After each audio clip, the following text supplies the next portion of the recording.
Hello everyone, welcome back to this channel, and today I would like to show you the way how you can scan the documents, any documents, only with your iPhone.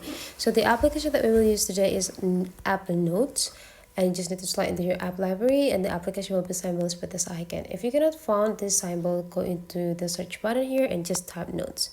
And if you cannot find these applications right after you type it, you just need to open your app store and get this application installed by yourself.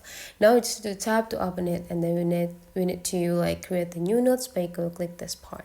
Now take a look on this button features. There will be like a camera symbols, just go tap it, and there will be like an option to scan the documents, just go tap it.